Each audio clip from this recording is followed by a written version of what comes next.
Welcome back to my Bevy video tutorial series. In this video, we're going to add a basic start menu and create an NPC to heal the player. We're going to use Bevy's UI to create our start button to show off the built-in UI features. And we're going to explore more of the complexities of the state system. First, let's create a file and plugin for our start menu.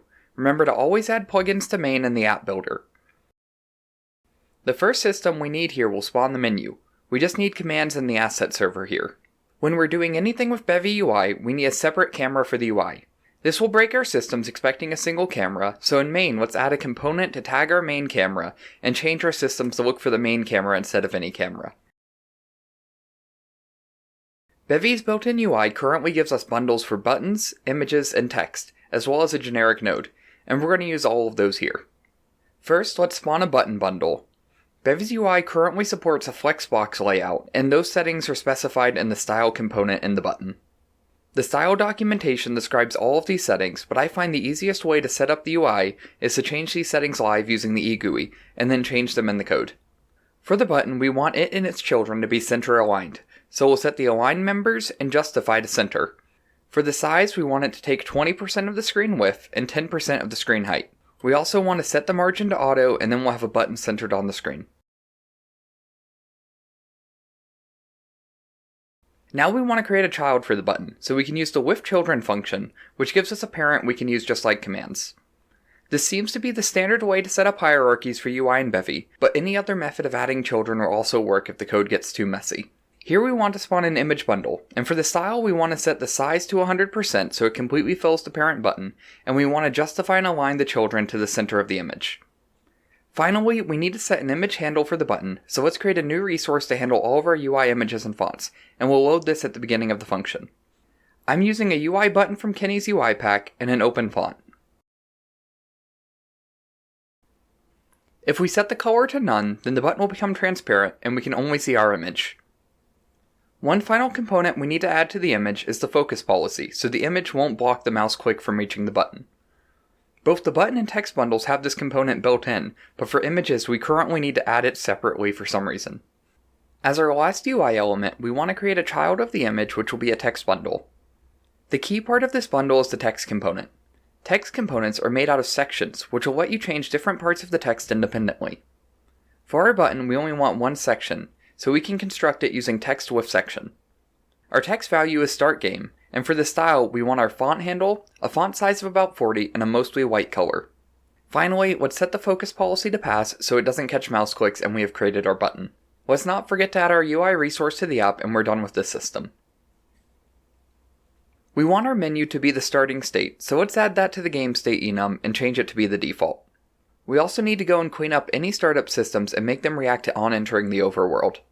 Unfortunately, this creates a weird problem where every time we enter the overworld, it will call startup functions like spawn player again.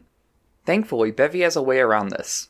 Instead of changing to different states, we can use the state machine like a stack, so entering combat will push the combat state and make it active. Then at the end of combat, we can pop the state and the overworld will become active again. To use this, let's change our fade out system to take an optional state, and if it receives none, then it will pop the state.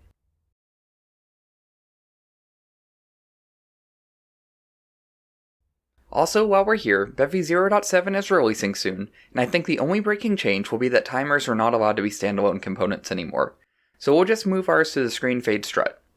This is to prevent accidental interactions with third-party plugins, and I'll link the discussion in the description. Also here, we need a UI fadeout system because the fadeout sprite will not cover the UI. I just query for anything with a UI color and all of the text and set them to match the alpha of the current fadeout. Now we clean up all of our calls to create fadeout to use our new option. Also, we'll stop to fix a bug where mashing space in a reward state would cause multiple fadeouts to spawn. Finally, we can use the system set functions onResume and onPause to react to changing to the combat state for making the player and world appear and disappear. OnPause will be run when the combat state is pushed, and onResume will run when the state is popped back to the overworld. I think at this point we have covered all of the state system in Bevy, and I hope you can see how powerful it can be for deciding how systems should run. Now we need a system to handle our button being pressed. Here we need to query for the interaction component on the button, which was added by the button bundle. This tells us when the user is hovering over the button or has clicked it. One final trick we can do with queries in Bevy is use the change parameter in the second set of parameters. Just like with and without, this is a filter, and it will filter for only the entities where this component has changed in the last frame. This is very useful for avoiding unnecessary work in systems. Also in the system, I want to change the button's graphic, so I'll get the button's children, query for the UI images, and get the UI assets. Finally, I want to spawn a fade out, so we need commands in the ASCII sheet. Now we can loop over all the buttons and get their children and their images. Then we can match against the interaction enum, and then create a fade out and change the sprite if we click the button.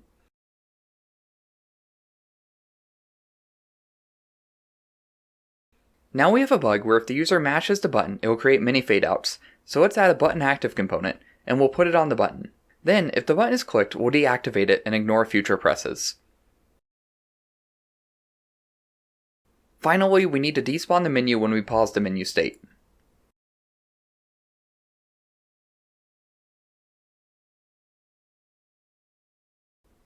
As our final task for today, we're going to create an NPC to heal the player.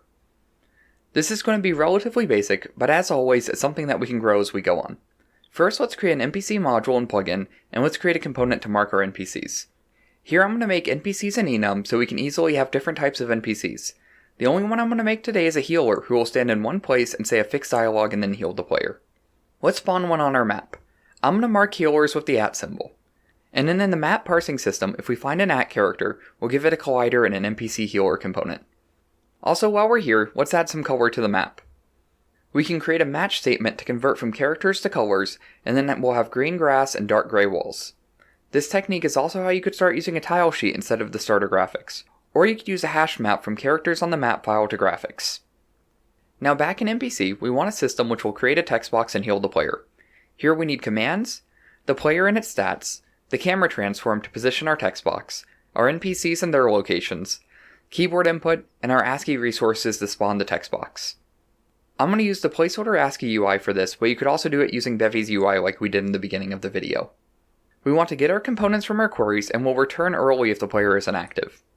Now if we press E, we need to loop over all the NPCs and see if they are within a tile and a half of the player. If they are, then we'll set the player to inactive so you can't move during the text. We will full heal the player, and then we need to spawn a text box.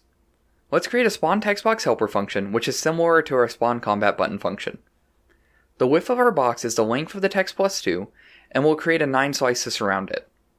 Also, let's create a background box so the world doesn't bleed through our text boxes. Now we get the offset we want the text to be at and spawn our ASCII text. Finally, let's create a parent to hold our new entities.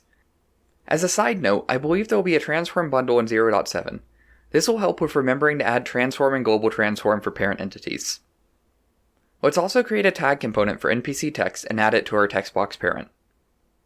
Now we called this in our speech system, and when we play the game, we'll see the player can talk to the NPC and will be locked in place when the box is on screen.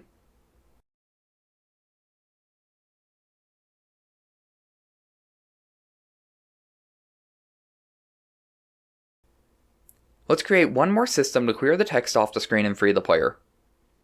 Here we just need commands to despawn the text, the player to set it to active, the speech query, and the keyboard input. Now on E or space, I want to despawn all the text and set the player to active. Notice I'm using any just pressed, which is a convenience method on input to let us check for multiple buttons. Finally, we need to force ordering here using labels, because if we press E and clear the box, and then the speech system runs, it will immediately create a new box and lock the player forever. That's it for this week, but we're slowly starting to build up a full game loop, and soon we'll have something worth publishing. This week we covered the core bundles in Bevy UI and created the functionality of a start screen.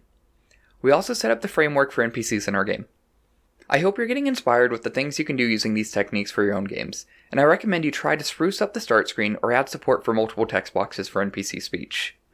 You can even try to add more complexity to the map file as an exercise.